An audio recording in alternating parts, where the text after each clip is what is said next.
This is Shaun Sport in podcast form. Well, a lot of Tottenham fans were waiting for last night's game to see if they went top of the EPL ladder again after Manchester City overtook them. And what do you know? Ange Postecoglou led them to victory again last night.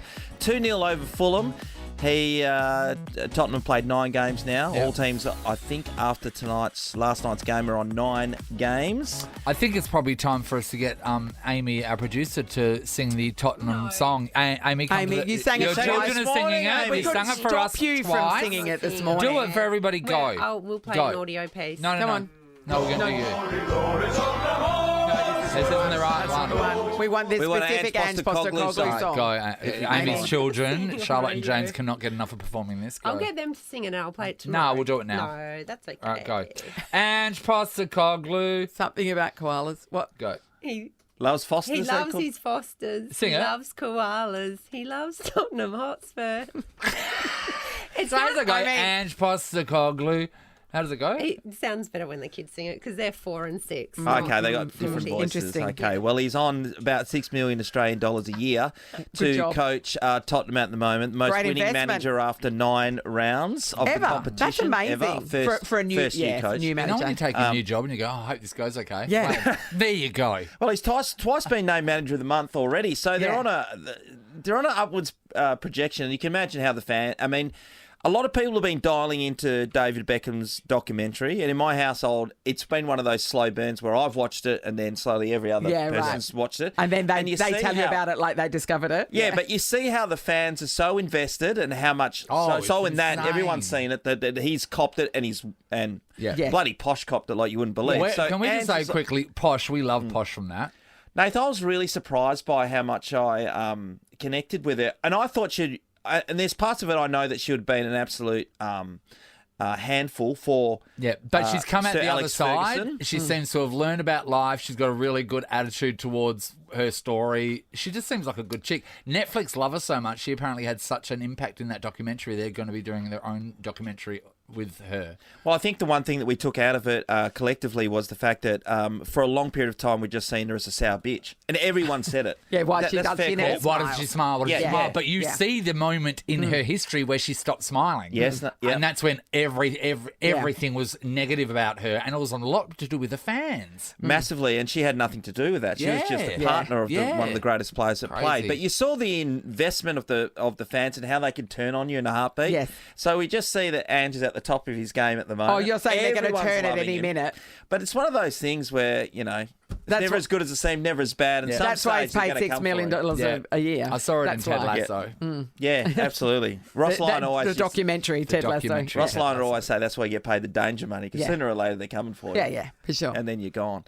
So good luck to Tottenham and hope they can keep it going. The United Cup teams were announced yesterday. Not all games. This is talking tennis, which is a replacement for the Hopman Cup, but it is played Australia-wide. Yes. We are starting things off here in WA, where on the 29th of December we get to see some great players, including the Joker who will be playing here, Novak Djokovic. Oh. 24-time Grand Slam winner. Wow. And Alex Dimona and Isla Tomljanovic will represent Australia. Who's Djokovic? Who's the female? I'm not sure. Oh, I have to read further down there now. It's a really good question, actually. You're only as good as your teammate, Shaun, as we've No, learned. that's really true, but no one really gives two rats about I know, how that. funny They is just that? want to see the Joker play and or lose at any stage. But there's the Serbian, there's 1,000 Serbians here that will get along to just watch him get off the plane, let alone for play sure. his game. Yeah. For sure. And all It's the good to Novak have. people. Swiatek. Oh. It's just, number one too. Wow, I should have given her a lot more credit. What? Sure, not giving a woman a shout out. That's Well, weird. she's great. She's great. So hopefully... She's not the worst, eh? Hopefully. She's not the worst, Nath. Well said. It's good that we have these big-name tennis players coming to Perth. He hasn't been here, I think, since 2014 in a Hopman Cup. So that's a long, long time. Oh, yes, it is. And top-line tennis back in 10 years, WA I is might always say. a good thing. God, remember when they were trying to smuggle Novak in a backpack? Yes. He wasn't vaccinated. When he was sent to that hotel where the Dude. people had been held for 9 years. We've had some weird years, haven't we, the We've had last some few? weird years. All We've the had stories some we've got to weird tell. years. We have got Australian cricketing superstar Beth Mooney in the house. Beth, good morning. How are you, mate? Beth. Good morning. Thanks, guys, for having me. Hey, Nathan was just asking you off air what it was like to watch Grace Harris, because the Perth Scorchers lost against Brisbane just a couple of days ago, and Grace hit a world record of 136. With a broken bat and the rest of it, yeah. And you would have been player of the match because you smashed 60 yourself, but all of a sudden she's outdone you. No, I couldn't compete with that. I think, as a fan of the game, I'm sure it was lovely to watch, but as an opponent, it's not a great day of cricket for us, to be honest. So yeah, just standing there watching it go over your head. That's right. Yeah, it's grim. 11 sixes. On the bat thing, I don't know about cricket, but whenever you feel like there's something wrong with the bat, can you get the bat checked, or do they take your feedback on the fact that you think there's something wrong with the bat? Well, you can swap your bat any time. So there's no so you see bat the boys. You see the boys run out with 10 bats, and usually the 12th or 13th person runs it out. But usually just pick one up and go, this will do, and see what happens. But yeah, you can usually tell if it's on its way out. Do you use the same one in the nets and in game day? Yeah, I use it until it dies. Basically. How many do you have in my kit right now? 4. Okay. Right. So when you feel like you've been with one for a while, do you start warming up the new one? Yeah. So I probably rotate mine throughout the season. If I try and use one every few weeks just to get some balls into it, I guess. And I'm pretty lucky. Grey Nickel sponsor me, so they give me a fair few bats. If you hit a big knock with one, though, surely you're going to use that the next game. You feel comfortable. Lucky bat. Yeah. If I don't score any runs, that one goes in the bin. Do you have a bat that you've kept from years ago? Yeah, I've got a few sitting at home that I've scored some runs with and stuff. So hopefully I'll get to keep them.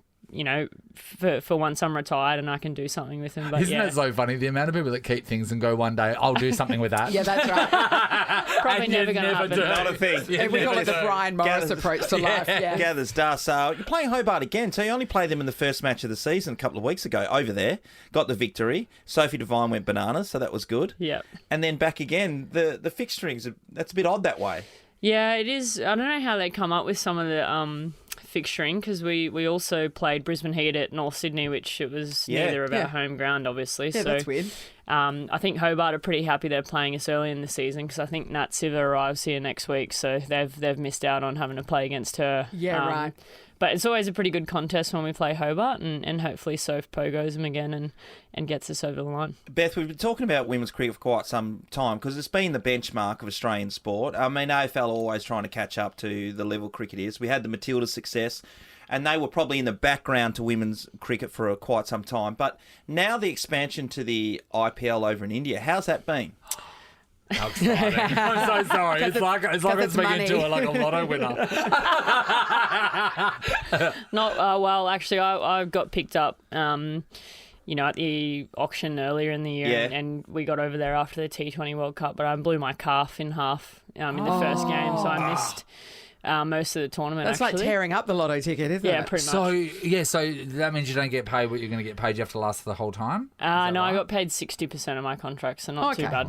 Yeah. But yeah, there's a second season coming up, and a few of us got retained, which was nice. But it's just a different beast over there in India playing cricket, and they love it so much. It's like a religion. And so for you guys walking around town, and we know we spoke to some of the men and even the guys from MasterChef, they're next level. But how is it for you and the atmosphere and what they provide for you on game day? Yeah, I guess in India it's you stick out a little bit as a cricketer from Australia, and you've got the blonde hair as well. It's not overly helpful for me, but I think they just love it so much, and they just want to be part of it, and I guess get around the girls, and we're quite relatable and accessible, so that makes it a little bit easier. And it's just a different beast over there. It's really hard to explain how full on it is at times. God, it'd be so weird to imagine that, wouldn't it? Yeah, I don't think we can unless you're put in that situation. And I suppose, what about the fans, young girls now, because of women's cricket being so prevalent? Yeah, I think it's amazing. Like when I grew up in country Queensland. Shepparton. You started. Wow. I was born in Queensland. Shepparton, but we don't talk about that. Why not? Riley Dunn. I played with a lovely man from Shepparton. Riley Dunn. He's a great man. But I grew up in Queensland and started all my cricket up there, basically. And I just played boys and men's cricket. I didn't have the opportunity to play with my friends and a fully fledged girls team. So. And it's everywhere now. Like, I walk the dog down the local oval and there's cricket nets there, and there were like last night there were girls training. Yeah, absolutely. It's actually amazing. There's so much opportunity now for young girls, and it's just amazing. Yeah, well, they can see the pathway. That's the thing. What about in India, the young girls? Yeah, they have a pretty good system over there. I think they're currently in their domestic competition at the moment over there, preparing for a couple of tours. So England play India next in December over there, and then we tour over there over Christmas. So we've got a few things on the calendar with the Australian cricket team at the moment, and that's playing a test in India will be hugely exciting for us. Wouldn't it be amazing though?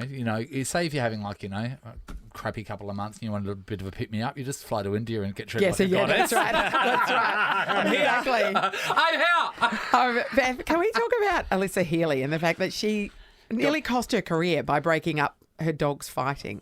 Extraordinary.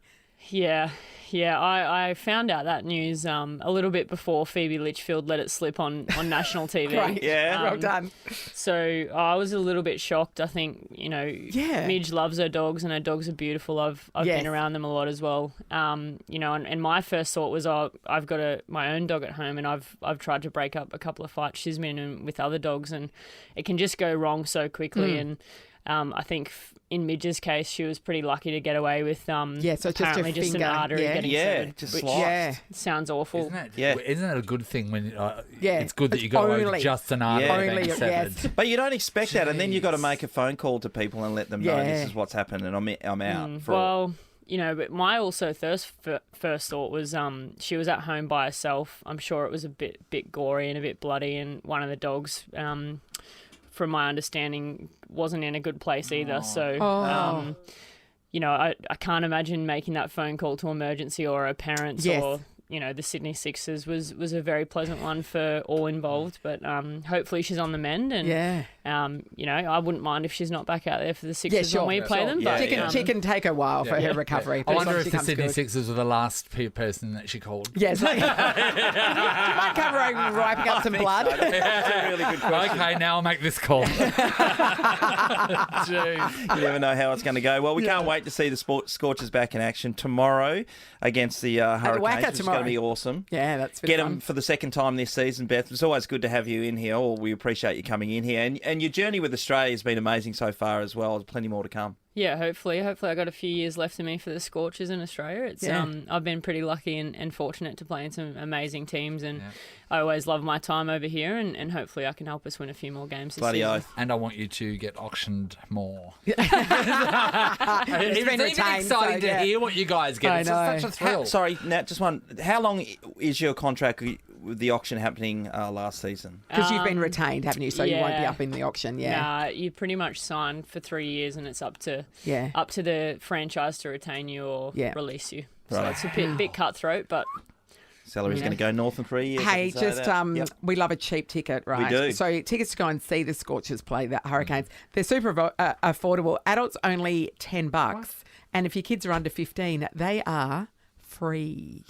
Lovely. Get behind the Scorchers. How good's that? Beth's like, what? Okay. Well, I'm getting paid. That's cool. Someone's missing out. Kids under 15 are $5. Give them money straight.